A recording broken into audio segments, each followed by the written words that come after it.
अस्सलाम वालेकुम व्यूअर्स, कैसे हैं आप सब? खैरियत से हैं? तो आप देख रहे हैं यूट्यूब पर होम्यो टिप्स चैनल। मैं हूं होम्यो डॉक्टर अकरम बाजवा। आज फिर आपके लिए नई टिप्स लेकर हाजिर हुआ हूं। जैसा कि आप जानते हैं, हमारी बॉडी के मुख्तलिफ पार्ट्स अपनी अपनी ड्यूटी अपने अपने तरीके से अंजाम देते हैं। जैसा कि दिमाग का काम है सोच विचार करना और पैगाम रसानी का काम करना, इसी तरह हमारे हार्ट का काम है हमारी बॉडी में ब्लड सर्कुलेशन को रेगुलर रखना। इसी तरह फेफड़ों का काम होता है जिस्म में ऑक्सीजन को बाहर रखना। गुर्दों का काम होता है जिस्म से तमाम फासद मादे फारिग करना, खून को साफ रखना, तमाम फासद मादे जिस्म से बाहर निकालना। इसी तरह तमाम पार्ट्स अपने अपनी ड्यूटी अपने तरीके से अंजाम देते हैं। तो आज का हमारा मेन टॉपिक है मैदा, कि ऐसी कौन सी 5 टिप्स हैं, जैसा कि आपने थंबनेल के ऊपर देखा है कि कौन सी ऐसी 5 टिप्स हैं जिन पर अमल करके हम अपने मैदे को हमेशा के लिए ठीक रख सकते हैं। तो आइए अब जानते हैं। मैदे में सबसे मेन चीज जो है वो है खाना खाने से पहले आधा गिलास पानी पीना, जो कि हमारी आंतों की खुश्की को खत्म करके हमारे मैदे को खाने के लिए तैयार करता है, खुराक हजम करने में मदद देता है। और दूसरी टिप है खाने को प्रॉपर टाइम देना, मतलब खाने को आराम आराम से चुबा चुबा कर खाना।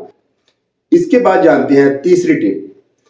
तीसरी टिप में खाना ओवर होकर ना खाएं, फुल पेट भरकर खाना ना खाएं, ओवर ईटिंग ना करें, थोड़ी सी स्पेस रखें, गुंजाइश रखें, क्योंकि हमारा मैदा एक हंडिया की मानंद है। जब आप अपने घर में हंडी बनाते हैं, किचन में हंडी पकाते हैं, तो आप देखते होंगे कि उसमें गैस, उसमें उबाला, कई किस्म की चीजें अंजाम होती हैं। इसी तरह हमारे मैदे में थोड़ी सी स्पेस होगी तो हमारे खुराक को हजम होने में मदद मिलेगी। कोई भी खाना खाते हैं तो थोड़ी सी स्पेस जरूर रख लिया करें।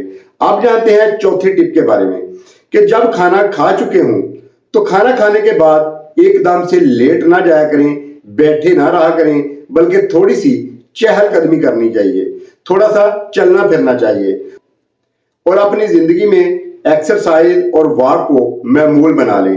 रोजाना वॉक करें, एक्सरसाइज करें।